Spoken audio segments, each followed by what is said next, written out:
Arjun Upadhyay advocate. मेरे को करीब करीब यहाँ 35 साल हुए हैं और 35 साल से मैं वकालत कर रहा हूँ। मैं चाहता हूँ कि जनता के हित में यहाँ पे काम हो, इसलिए मुझे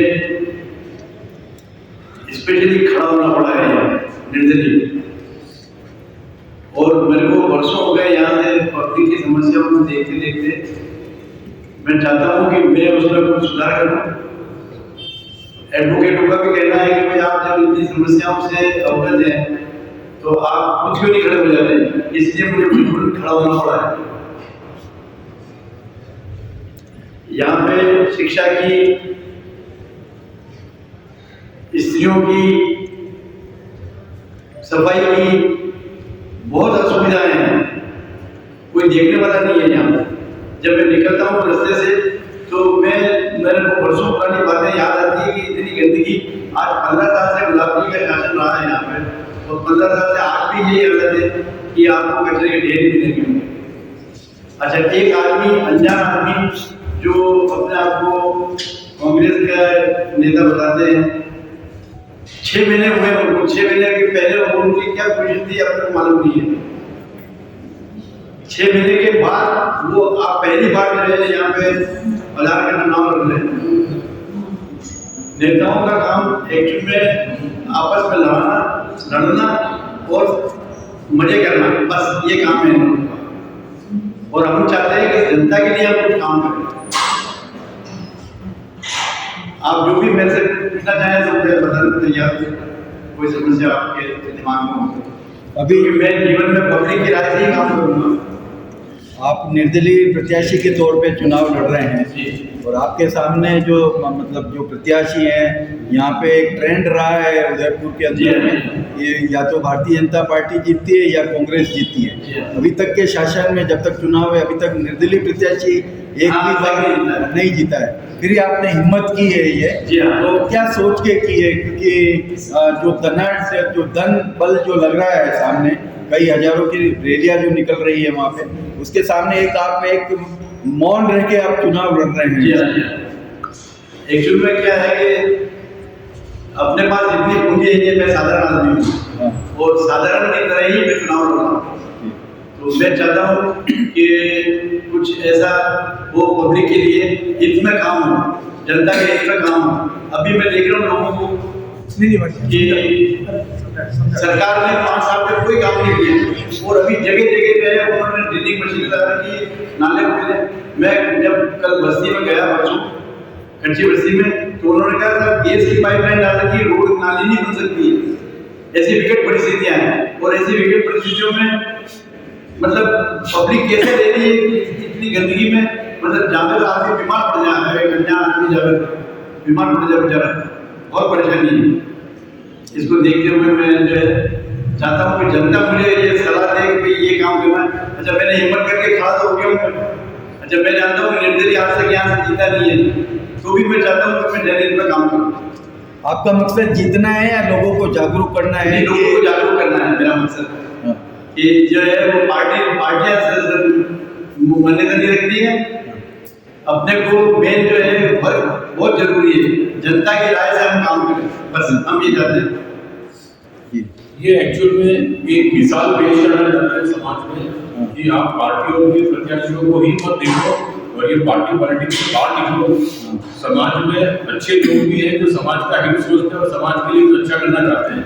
और हमारे प्रजातंत्र की या डेमोक्रेसी की सबसे बड़ा ड्रॉबैक मान लो कि ये पार्टी पॉलिटिक्स से बाहर निकल नहीं पाते। एक अच्छा कैंडिडेट होता है, एक अच्छा विजन वाला होता है, पब्लिक उसको वोट भी देती है, क्यों? वो किसी पार्टी से एफिलिएटेड नहीं होता है। तो इनका सिर्फ मकसद ये है कि एक एग्जाम्पल सेट करें समाज में कि भाई अच्छा आदमी, अच्छी सोच और अच्छे विजन वाला अगर खड़ा होता है तो उसको भी आपकी पार्टी अपने पब्लिक को बहुत करना चाहिए। और ये नहीं लगता है कि एग्जाम्पल सेट करने में थोड़ा लेट हो गए कि ये 2-4 साल थोड़ा 1-2 साल पहले से आप तैयारी करते हैं, लोगों के बीच में जाते उनको जागरूक करते हैं? एक्चुअल में मेरा कोई संबंध रहा नहीं और मैं किसी पार्टी पॉलिटिक्स में, हाँ मैं जब आके वाइस प्रेसिडेंट रहा हूँ 91 में। एक समय था जिस टाइम में मैंने चुनाव लड़ा था और मैं फर्स्ट टाइम में लड़ा था और फर्स्ट टाइम में वाइस प्रेसिडेंट में रहा था। अच्छा, मैं एक घोषणा और करना चाहता हूँ कि मैं अगर विधायक बनता हूँ तो ताज जिंदगी जब तक विधायक के पद पर रहूंगा मैं कोई तो सरकार से पैसा नहीं लूंगा, अच्छा, तनख्वाह नहीं दूंगा, न कोई सुख सुविधा प्राप्त करूंगा और मेरे को कोई पैसा नहीं चाहिए, न टीए चाहिए न कुछ नहीं चाहिए। मैं सिर्फ ये चाहता हूँ कि मैं जनता की सेवा करूँ। लाल बत्ती की कार मिलेगी वो चीज नहीं, मेरा स्कूटर ठीक है, मेरा स्कूटर पे चल रहा हूँ, मैं तो बिल्कुल स्कूटर की सर्विस।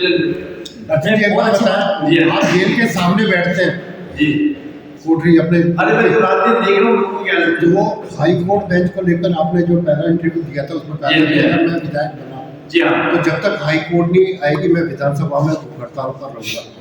ये कंफर्म है। हाई कोर्ट का जो दर्द है वो क्या दर्द है, क्यों आप हाई कोर्ट अरे में? आम पब्लिक इतनी गरीबी है उदयपुर डिस्ट्रिक्ट हेडक्वार्टर में, मैं तो शहर में हूँ लेकिन डिस्ट्रिक्ट हेडक्वार्टर में इतनी गरीबी है, उदयपुर में भी गरीबी है, शाम की रोटी के पते नहीं है लोगों को।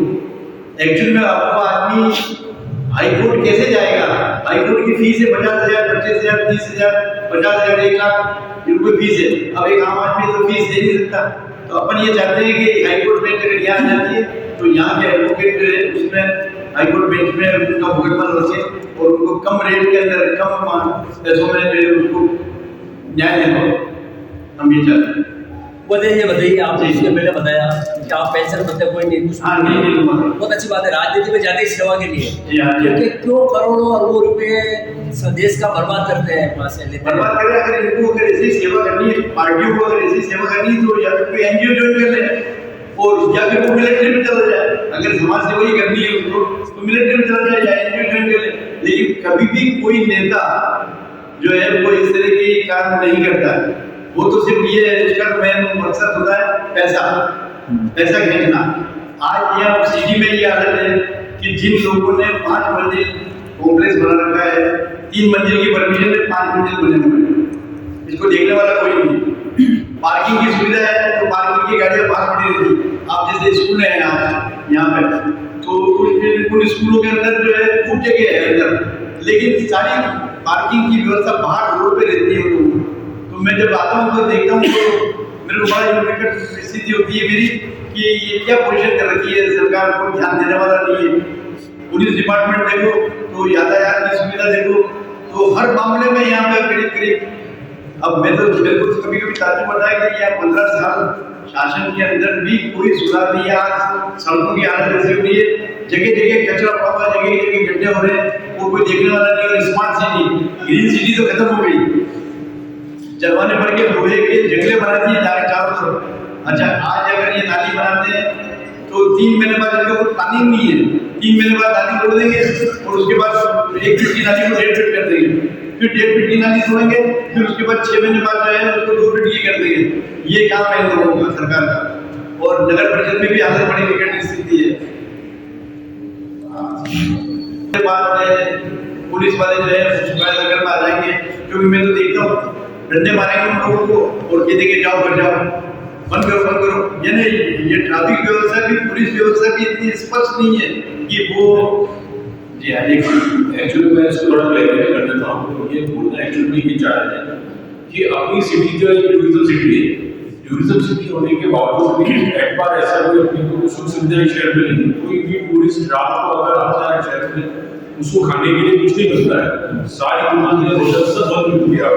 पुलिस वाले एडमिनिस्ट्रेशन लोगों को डंडा मार के बाकी उनकी बस दुकानें बंद करो, बेचारे जो सड़क पे जो ठेले वाले होते हैं उनकी दुकानें बंद करो।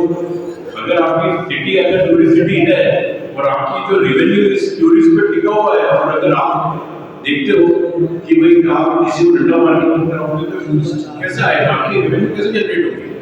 तो एडमिनिस्ट्रेशन को एक चीज सोचना चाहिए। तो हमारे प्रत्याशी का ये भी है कि एडमिनिस्ट्रेशन के साथ मिलकर नाइट मार्केट चले, बाजार नाइट टूरिज्म को बढ़ावा दे ताकि टूरिस्ट जो आता है उसको कुछ लगे कि हमें को टूरिस्ट प्लेस में आया।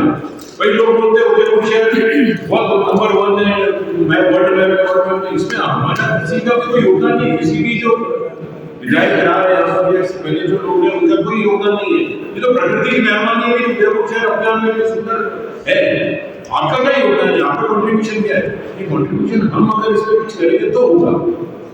आपका रेवेन्यू आप सबसे बड़ा टूरिज्म की बात करते हो, टूरिज्म के हिसाब से आप देखें तो कुछ भी नहीं है उदयपुर में।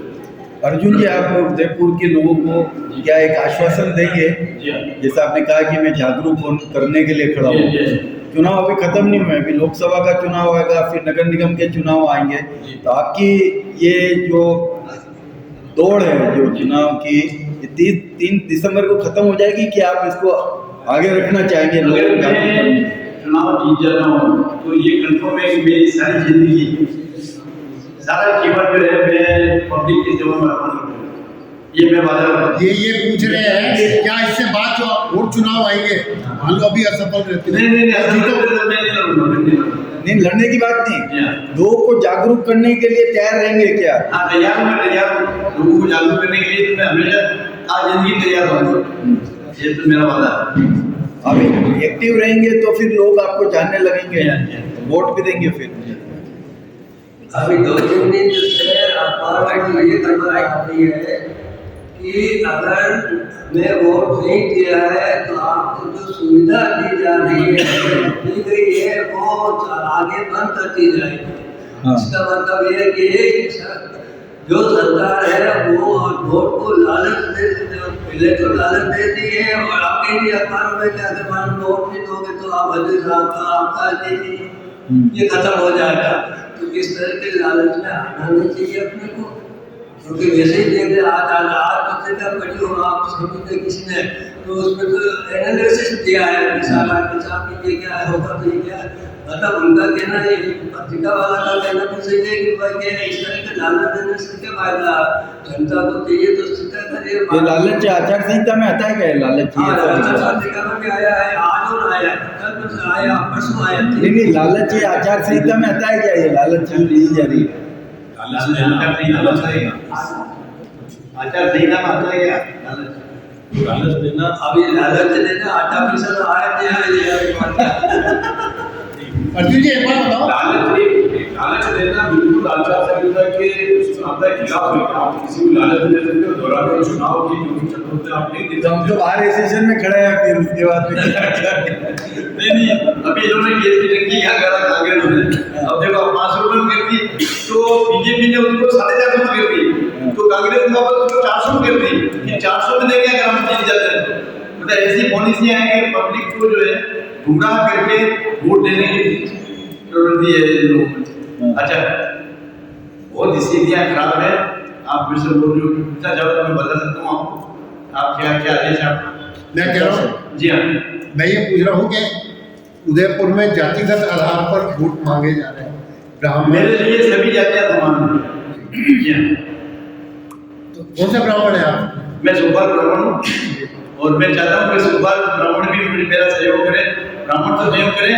मैं हर कम्युनिटी के लिए, चाहे वो मोहम्मदन मुसलमान हो, चाहे वो ईसाई हो, चाहे सिख हो, मेरे को मदद करें और भविष्य में मैं सभी के सेवा करूँगा, ये मेरा वादा है। अर्जुन जी, आप अभी फरमाया कि ये लालच वाली प्रतिक्रिया अगर गलत है तो आप बाहर आप आवाज क्यों नहीं उठाते? कोई चुनाव आयोग नहीं, बाहर में भी ये आदत है कि कुछ लोग तो बीजेपी के कट्टर हैं। देखो एक बात बताता हूं, कुछ लोग तो बीजेपी के कट्टर हैं और कुछ लोग कांग्रेस के कट्टर हैं और हम साधारण आदमी हैं जो नए आदमी हैं, वो इस पार्टियों से कोई लेना देना नहीं है। वो जिनका वोट मेरे को आएगा उनका जरूर मिलेगा 100%। ठीक है, धन्यवाद।